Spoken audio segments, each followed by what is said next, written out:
Hey guys, what's going on? Yuri Elkaim here. I want to share with you three of the best investments I've made to free up my personal life. Two of them you might think are pretty odd, so let me share these with you. I think they'll give you some perspective and hopefully just create more space in your life as well.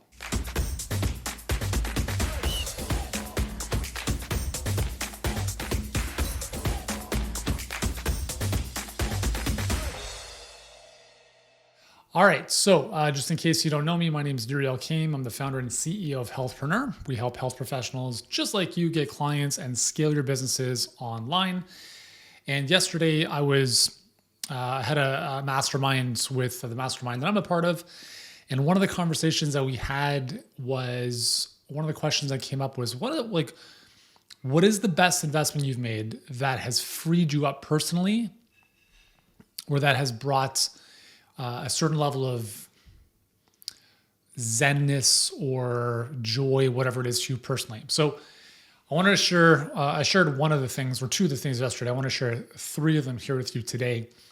And yeah, I think, again, these are just mine. I'm not saying you have to do these. These are just for me, and I'm going to give you some perspective about each one of them, okay? So the first one is hiring a personal chef, which is the best investment I've ever made, because as much as I enjoy food, I don't enjoy making it as much. And I love cooking when I want to, not when I have to. It's a big distinction. It's been a sticking point in our life for a number of years. And I got to the point recently where I was like, you know what, screw this. We're going to hire someone to make our food for us, because it's just, I'd make dinner once, twice a week. We'd order from Uber Eats, etc. I was like, it wasn't, it's not really the lifestyle / food choices we want to give to our kids on a consistent basis. So we found a local chef who's incredible, and she comes into the house once a week on Thursdays. She makes 5 meals for us, so 5 different meals for the week, all whole food based, great quality stuff, tastes amazing. And then we basically put the stuff in the fridge, and then we warm it up on the specific days that we want to have it.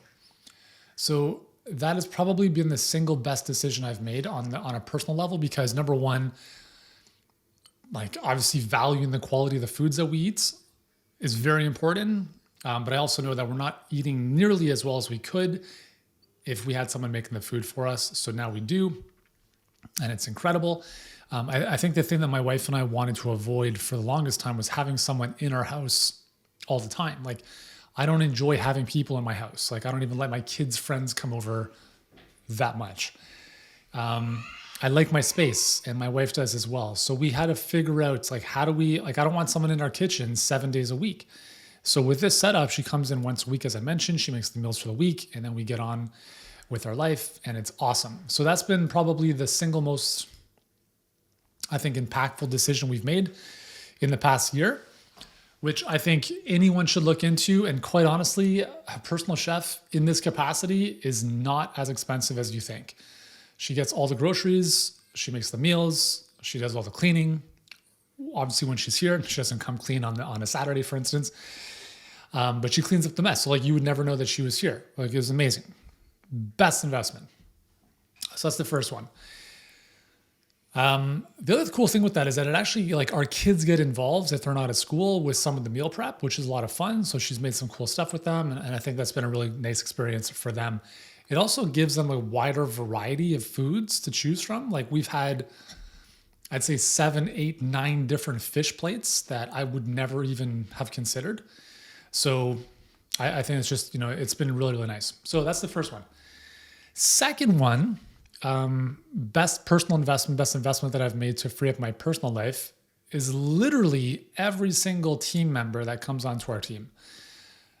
I want to preface this by saying every single A player that comes onto our team, because I've made some hires in the past where I've recognized over time that they were not giving me freedom back. They were causing me to create more work for myself because they were not that good. And that's 1000% my fault. If you hire someone and they don't give you time back, you've hired the wrong person. If you hire someone and they don't know what they're doing and you have to spend all your time training them, you've hired the wrong person. there's a difference between coaching and leading and training someone, right? And helping them get better versus you spending a lot of your time getting that person up to speed. There's a very big difference there. And you have to understand what that is, because the people are your biggest asset. They are your biggest asset, but the wrong people become your biggest liability. And you'll know instantly, like the wrong person is not going to become a great person. I shouldn't say that. The wrong team member is not going to become a great team member. You'll know very soon, like either on day one, they're a rock star or they're done. And the question that I ask myself really all the time throughout the year is, knowing what I know now, would I hire this person again? And if the answer is no, at any point, I have to let that person go. And thankfully, as of this current shooting, everyone on my team is a yes to that question. And that's very important to me because our team is amazing. We have just incredible people. And, whether we're talking about high level executive leadership type of stuff or, slightly lower level positions, every person needs to be great at what they do, because it's going to take stuff off your plates and it's going to take stuff off other people's plates eventually. And those people help you buy back your time, right? And when you have more time, you have space to think, you have space to create, you have space to, for me, like shooting these videos is really the only thing other than vision and kind of leading the team is the only thing I really need to do. It's the only thing I want to do, to be honest. And then obviously connect with our clients. But if I'm having to do all this other stuff because I don't have the right people in place, I'm wasting a lot of my time. So every single time I make a strategic hire, it's just an incredible decision for me and our business. So the right people are your biggest asset in business and in life. The wrong people are a major, major liability in terms of how much time they take from you, the frustration, all that kind of stuff. So that's the second best investment, and it continues to be an amazing investment. The third one, which is on the surface not going to sound like a very smart investment in the slightest, is my McLaren. Actually, two of them. So I wrote about this in MindFloss. If you haven't got the book, grab the book, mindflossbook.com. And I talked about how I really kind of like intentioned this McLaren into existence. A number of years ago, I went for a supercar day. I love cars with my buddy. And we drove a Ferrari, Nissan GTR, a bunch of other cars. Finished the day with the McLaren 570S. And right away, we were like, oh my God, this car is a friggin' dream. And I got out of the car when we were finished and I said to myself, and I said to Nick, I was like, I'm buying this car. Like not that one specifically, but I am buying this car. It was just such a revelation for me. And over the next 18 months, I put the intention out there. I did the visualization, made sure I found the right one that I wanted, and eventually brought it into my life. We both know, I think we know, that cars are not a good investment typically. They're a liability more than an asset. But I want to give you a different perspective on this. I get a tremendous amount of joy driving that car. And for me, I haven't traveled on an airplane for 18 months because of COVID. Travel was a very big part of my life and our family's life for forever until, the pandemic. So I don't know what the future holds. Who knows when we're going to be next on an airplane. But like that sense of freedom and being able to experience things, I didn't want to miss out on. So that part of my rationale for having a car like this was, number one, it's just like a knife through butter. Like driving it is just such a pleasurable experience, and it's also given me the opportunity to explore parts of Southern Ontario which I never would have explored. So there's just so much beauty locally that I didn't really get to take in because I didn't really have the desire to go for a drive, outside of having this car. So it's been a great return on mojo. Now, I'm not saying, I don't think this recommendation is something that you should, don't go out and buy a supercar. It's if you're worried about how much you're going to spend in gas or you're worried about the insurance, you can't buy these cars. I think 50 Cent said, don't buy one car unless you can buy two. Manny Koshpin, who collects supercars, he's like, I only bought my Bugatti when I could buy 10 of them. And I think that's great advice. Is I'm not talking about going to lease a car. Like don't like going to lease a supercar just so you can look cool. If you can pay cash, like just buy it outright, right? But you have to be in a position where that makes sense for you. Now, I'm not saying this makes sense for most people. I'm saying for me, in my stage of life, in my setup, in my situation, it was what I wanted and I was able to make sense of that. It's produced a tremendous amount of return of mojo or joy. So for me, that's very important because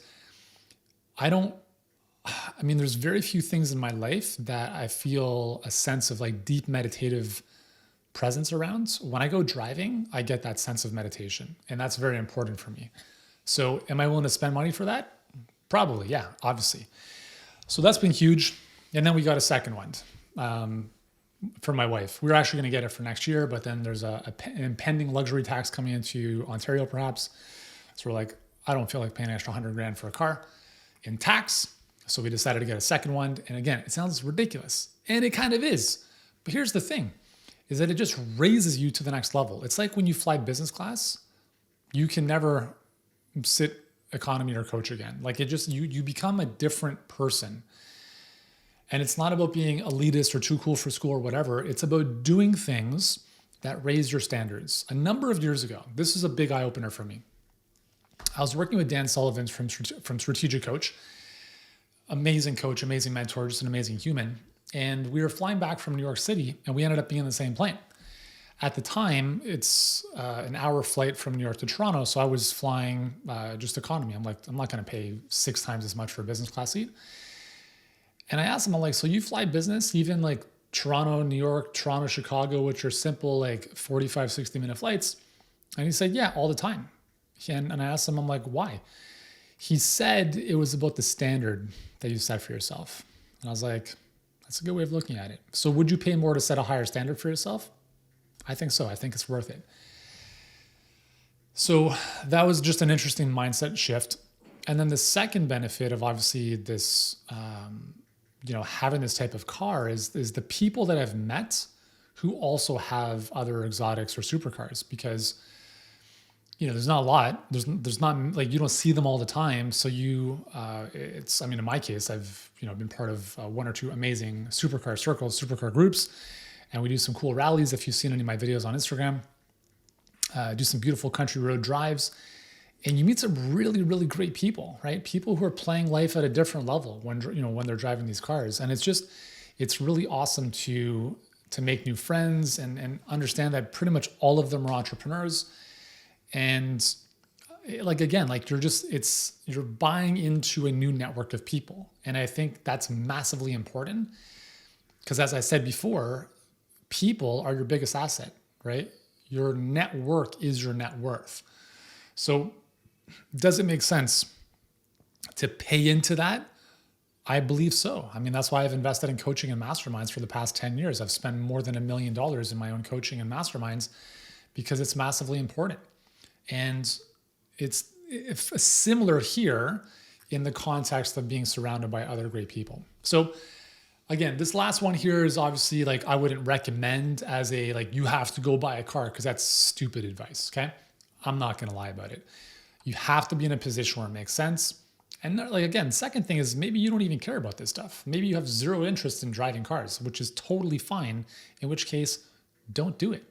I'm just saying, do what brings you joy. And this is the advice I gave yesterday in our mastermind. I said, don't buy a car because you see other people buy a car, or don't do things because you see other people do things.